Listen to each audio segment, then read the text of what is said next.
Assalamualaikum warahmatullahi wabarakatuh.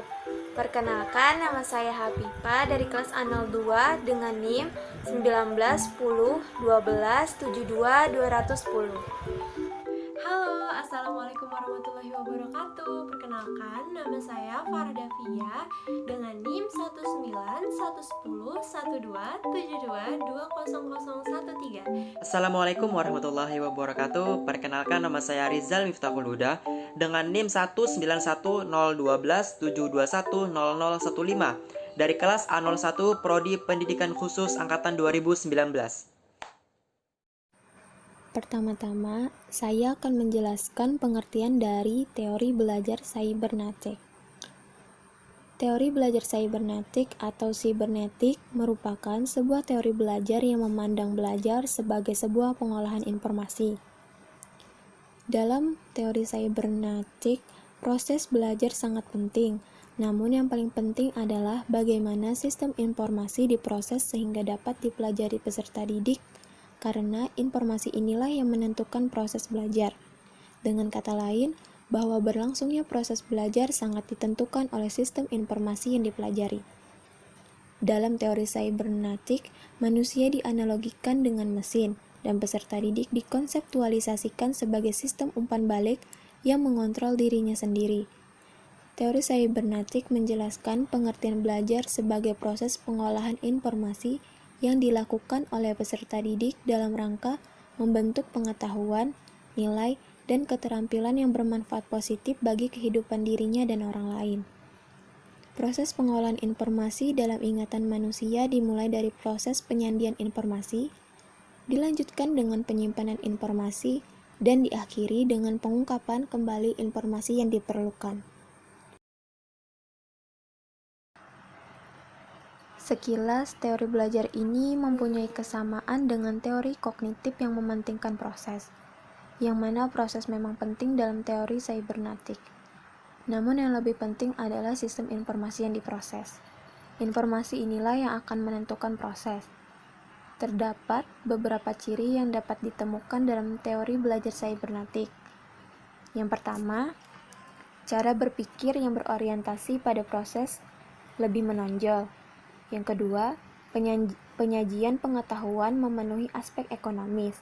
Yang ketiga, kapabilitas belajar disajikan dengan lengkap. Yang keempat, adanya keterarahan seluruh kegiatan belajar. Yang kelima, adanya transfer belajar pada lingkungan nyata.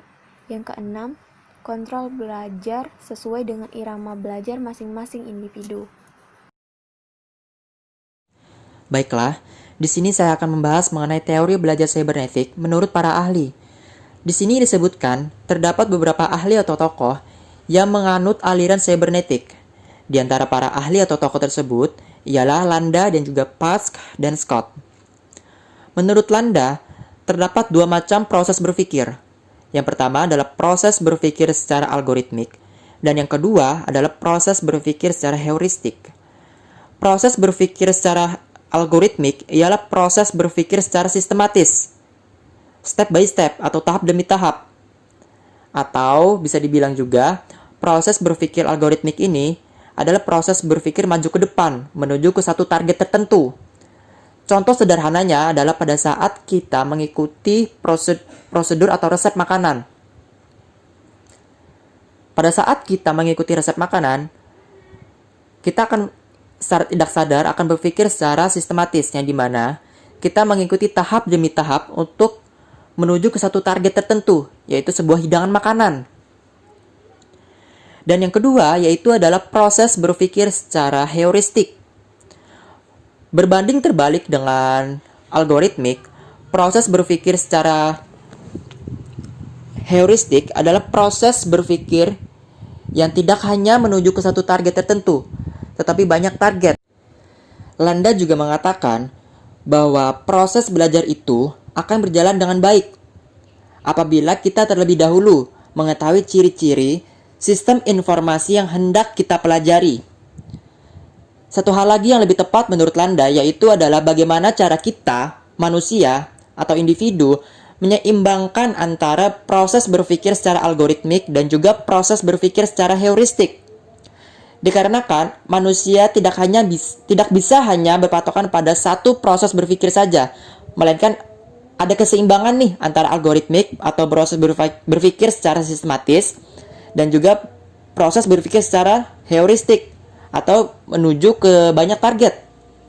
Harus ada keseimbangan antara keduanya agar proses belajar berjalan dengan baik sesuai dengan apa yang ingin kita capai. Tokoh selanjutnya itu ada Pask dan juga Scott.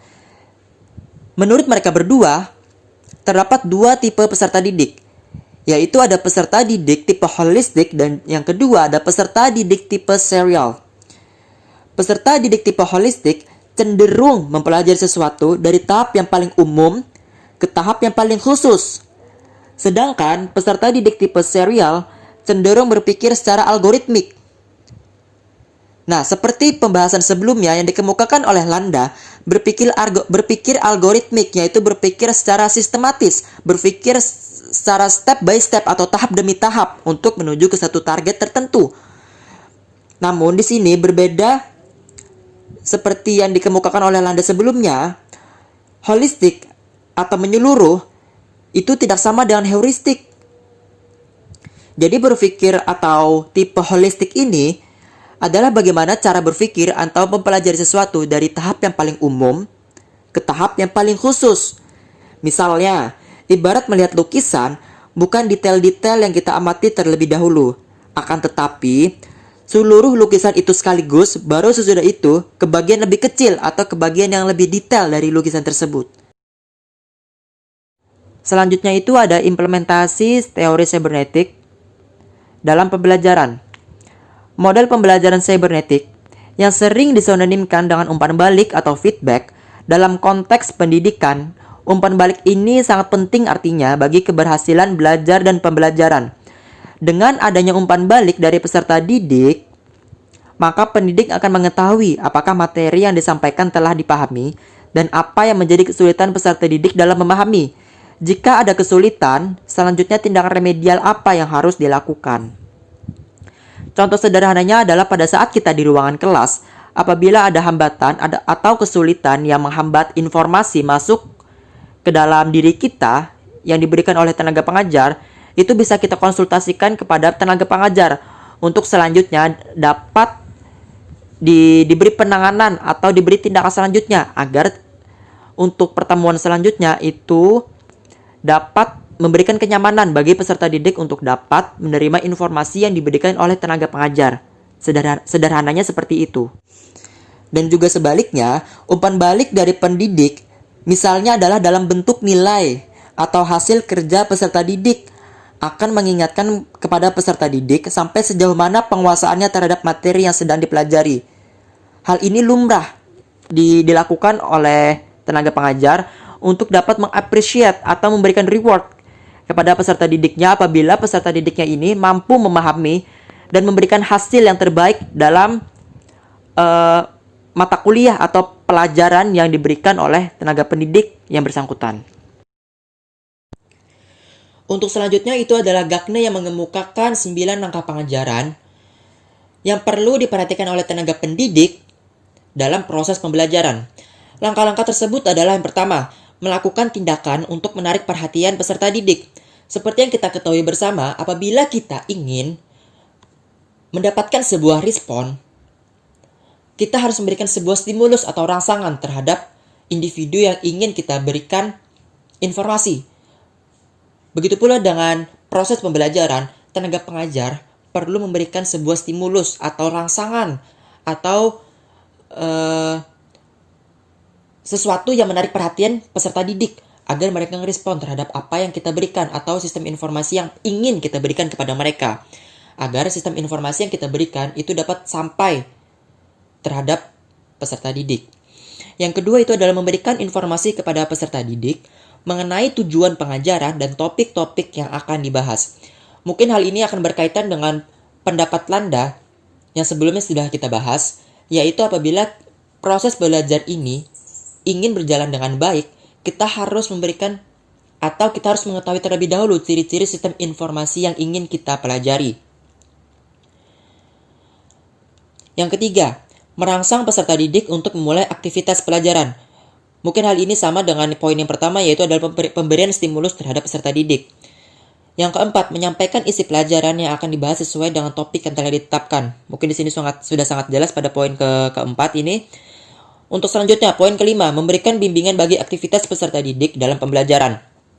Baiklah, mungkin dari tenaga pendidik atau sebagian dari kita atau bahkan semua dari kita setuju bahwa kita harus memberikan kesempatan kepada peserta didik untuk dapat mengeksplorasi dunia mereka atau mencari tahu lebih dalam terhadap dunia yang ingin mereka ketahui. Tapi bukan hanya kita langsung lepas tangan saja terhadap peserta didik ini yang ingin mengeksplorasi dunianya lebih jauh. Akan tetapi kita tetap memberikan bimbingan agar mereka tetap di jalan yang benar. Sederhananya seperti itu. Apabila kita tidak memberikan sebuah bimbingan, maka akibat buruknya itu adalah mereka akan menyeleweng dari apa yang harusnya mereka lakukan. Ya, sederhananya mereka akan berbelok ke jalan yang salah. Selanjutnya, memberikan peneguhan kepada perilaku pembelajaran peserta didik. Selanjutnya, memberikan umpan balik terhadap perilaku yang ditunjukkan peserta didik. Hal ini berkaitan dengan feedback yang berkaitan dengan teori belajar cybernetik. Yang umpan balik dari peserta didik terhadap tenaga pendidik dan feedback dari tenaga pendidik terhadap peserta didik. Untuk selanjutnya, melaksanakan penilaian proses dan hasil belajar.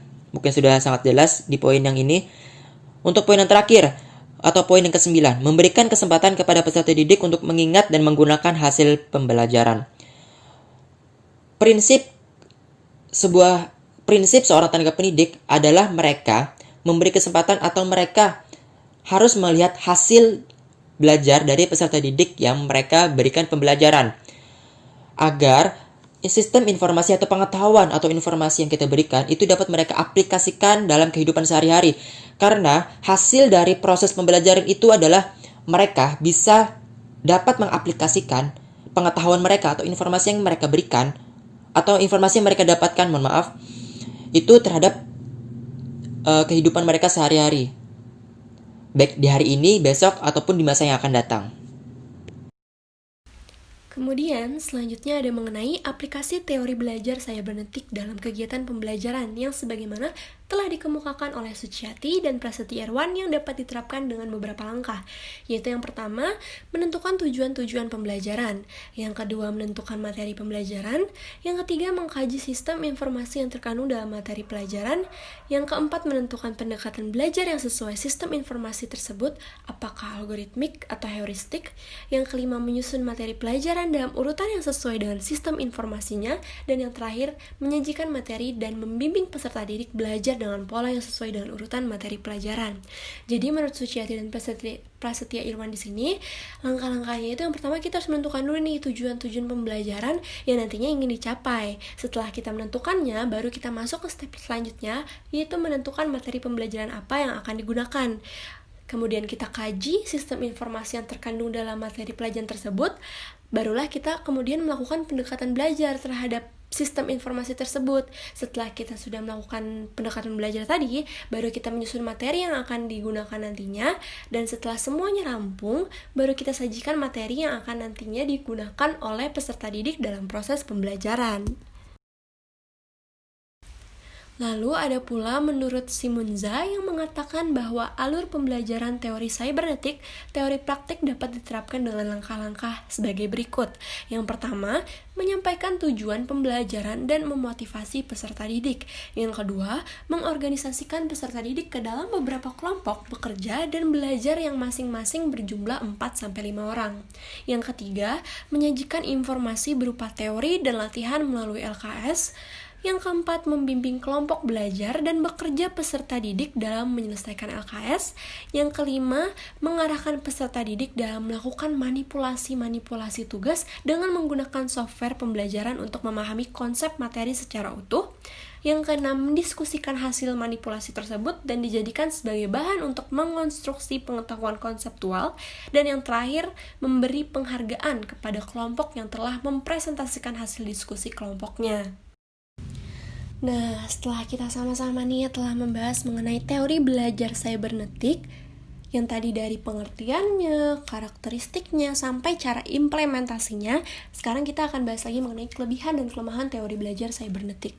Karena sebenarnya setiap teori belajar itu tentunya terdapat kelebihan dan kelemahan, termasuk dalam teori belajar cybernetik yang pastinya juga memiliki kelebihan dan kelemahan.